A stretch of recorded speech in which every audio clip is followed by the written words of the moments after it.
Brian Manzella, director of the Brian Manzella Golf Academy at English Turn Golf and Country Club in New Orleans, Louisiana.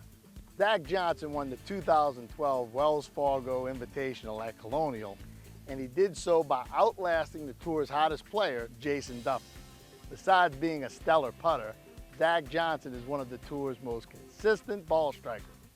I'm going to show you what I believe is his key move and a couple of drills you can do to learn to make this move and maybe incorporate some pieces of it, or maybe all of it, into your golf game.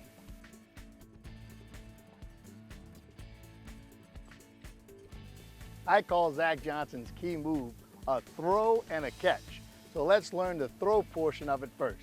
When Zach Johnson's about 2/3 of the way into his downswing, when from the down the line view here, you would see the club shaft cut through his right forearm and the butt of the club point to the target line.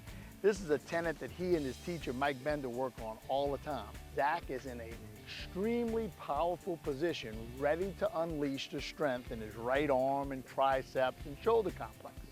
I'm going to show you a little drill that I think will really help you learn to make that move. Go ahead and take your normal two-handed grip and take your left hand off the club, and then off the ground just to maybe 4 or 5 inches with the club head. Go ahead and get into this position where the club is through the right forearm right here, and the butt of the club is more or less pointing at the ball. And then go ahead and make some back and forth motions, feeling both the arm straighten and the right wrist straighten. And what will probably happen as you do it is the club shaft will run into your right forearm. So what you're feeling is throwing without throwing it past your right arm. Then you're ready to go ahead and brush the grass one hand only. You don't have to have the club run into your forearm on the brush the grass version. And then two-handed, you can hit long pitches or chips, nice and smooth to this both arm straight position. Now you're ready for the catch. There's a reasonable amount of people on the PGA Tour who still have the club somewhere between the triangle of their left arm and right arm when both arms are straight down here. But Zach Johnson keeps that attitude of both the triangle and the position of the right arm and club long past almost anybody else you'll see playing high-level competitive golf. I'm going to show you how he does it. So I've got my white alignment rod here representing my plane, and if you want to practice this, what you want to do is go ahead and take your address position and go ahead and get an impact attitude, which probably is going to have your hands in the shaft a little bit higher. This is the angle you want to have your rod on, and then you're going to put it just inside the target line, a couple of feet in front of where the ball would be. And you can practice your little toss move that we worked on a second ago, lining the shaft up right on top of your alignment rod.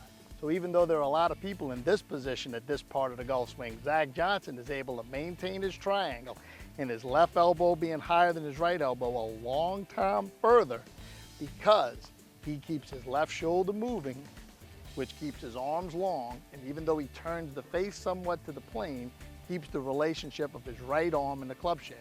So the benefit of all of this is Zach Johnson, even with his strong left-hand grip, is able to hold that club face off as he keeps all of these alignments the same, not only at impact, but well past impact, and just with a little turned club face as it goes up the plane.